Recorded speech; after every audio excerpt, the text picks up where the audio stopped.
Today, I'm gonna share how I was able to shave 48 minutes off of my second marathon ever and my first marathon in 17 years, all while balancing my marriage, kids, work, and training as hard as I ever have in my life. I've also put together a free PDF that's yours for the taking, sharing my tips and things that I learned along the journey. This is my running story. Let's get started. So I first got into running back in high school. Not a part of any formal groups. I didn't run cross country. I wasn't in track and field. I really just got into long distance running kind of by accident. I remember I went to the shoe store to get some new shoes, and I had accidentally bought a pair of running shoes. I brought them back home and I showed them to my dad, who, when he was in high school, he did run track and field. He said, "Hey, you got a pair of running shoes. We should go running together." And I was about 16 at the time, but I had never considered running as an option or something that I would want to pursue. So I started running with my dad, and I was just immediately hooked on it. It wasn't until about 4 months into doing that my dad really pushed me to sign up for what would become my very first running event, which was the Rocket City Marathon in Huntsville, Alabama. Being a broke high school student, I would literally just go out and run and just train with water, not have any shoe rotation, just wear the same shoes for months on end. Fast forward a few months, I finally dedicate myself to training for the marathon. It was my very first running event ever. It was actually my first time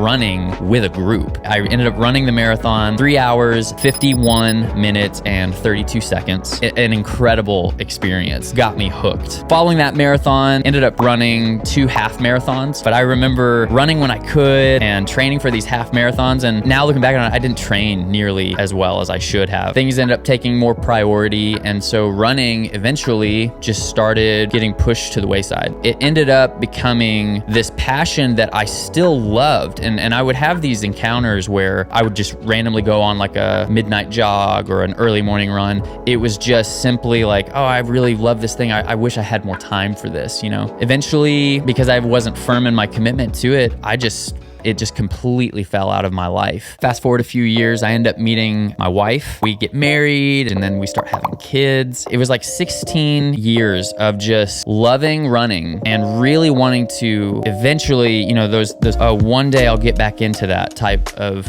mentality. It really took a mindset change for me to see that was really just a big lie. It would have been about fall of 2022. Kind of came to this point where I was just really needing something to change. Well, my thinking was, I get up early already. My kids, they get up early if you have kids. If I really wanted to run, I would have to get up even earlier than I already do, which was just in my head so out of the question. There's just no way that I could do that. I had kind of bought into this lie that because I'm in my 30s now, that I had let my prime of life, of youth, slip away. And I had always wondered, how fast could I have ran if I had stayed dedicated to running and really devoted myself to training? And I think something just clicked one day. I just was so sick of feeding myself the same excuse. Maybe one day when the kids are older, you'll be able to get there. And I had just had enough and was like, you know what? Tomorrow, I'm getting up at 4:30 and I'm going for it. And I'm just gonna go run. All of 2023, I didn't have any race that I committed to. I just simply got up every morning and ran. And that was hard because for someone who's competitive with themselves, that's low-hanging fruit. It's, oh, well, I'm gonna sign up for this marathon, then I'm gonna train super hard for 4 months, for 6 months, and then the marathon's gonna come and go, and I'm gonna feel really good, and then I'm just gonna fall right back into the same routine that I did for the last 17 years. The biggest thing that I wanted to focus on was I just wanted to prove to myself that I could be consistent. That's it. Can I make this my new norm? So for me, establishing this consistency and seeing how I was able to go from, hey, I can get up early and I can run 2 miles, to, hey, today I want to run 5 miles, to, hey, can I run 10 miles? Hey, could I run 13 miles all before, the boys get up? That did wonders for my mental state. It established this foundation that is the bedrock for everything that I'm doing today. Being consistent in something that is challenging to you, that's the first hurdle that you have to tackle. Beyond getting a good pair of running shoes, beyond getting the latest tech, the latest gear, fixing your diet, you have to fix this. This has to be the thing that changes first. And once this changed for me, every single thing fell right into place. It wasn't until the beginning of this year in 2024 that I felt ready for me to actually go and commit to running a marathon. And it just felt fitting for me to run the marathon that is held here in my hometown in Nashville, Tennessee, the St. Jude Rock and Roll Nashville Marathon. The thing to know about this marathon is that it's known as a slow course. Nashville is very hilly. I wanted to run the Nashville Marathon to prove that I had really gone to a new place, not only in my running, but just in my life and in my mind. Most people don't choose to run the Nashville Marathon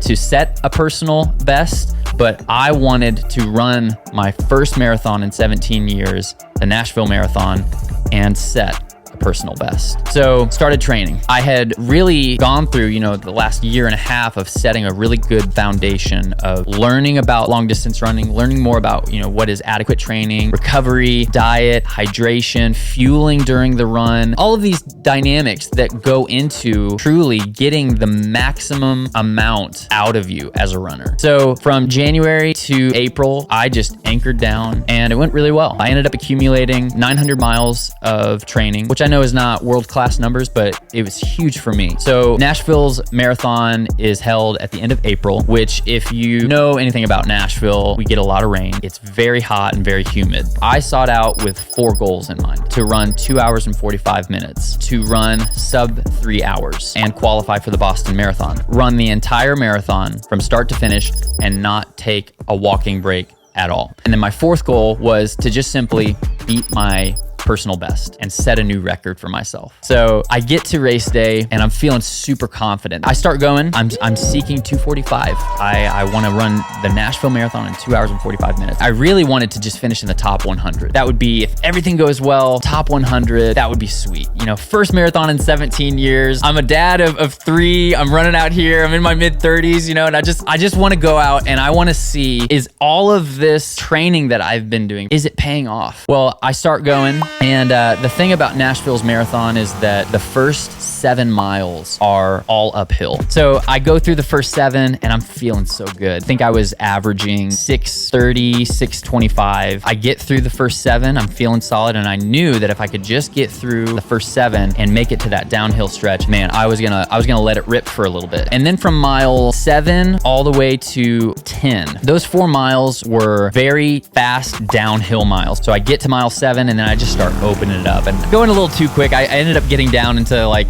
the mid 5s, was just really feeling good. I mean, feeling so good. Well, right at mile 10, from miles 10 to 12, it's another huge uphill. It's probably the biggest uphill climb. I crossed halfway point at 1:21:06, I think. So I'm sitting there, I'm doing the calculations in my head, and I'm like, man, I'm ahead of marathon pace. Like, I'm in the range of getting my goal, my first goal, 2:45. Like, I think I could do this. And then at mile 14, my stomach just completely turned on me. It was the very first time that I started getting really fearful that I may not even be able to finish this race. Like, I started panicking. I kind of just put my head down and was just focused on, like, get to the next block, get to the next person, get up here to the next mile, Well, mile 18 hits and it's a super long uphill, and that's where the bottom just totally fell out. I started really battling mentally, went only to water at the aid stations every 3 miles. I didn't even touch my electrolyte bottle, and I didn't even consume my remaining 2 gels for the back half of the marathon. I worked my way through from mile 18 all the way to mile 25. I was doing some tricks of trying to get my mind just out of that pain cave and just focusing in on the goal that was at hand. My body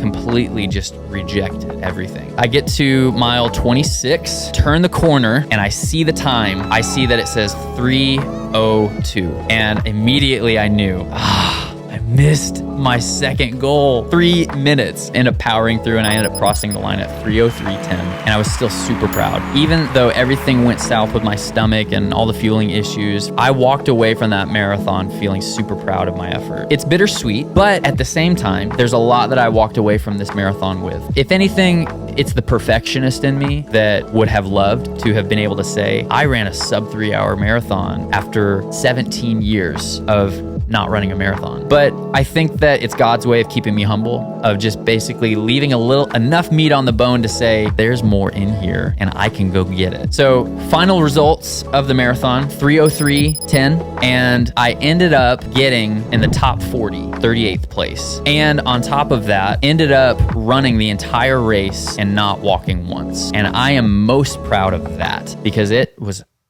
really difficult.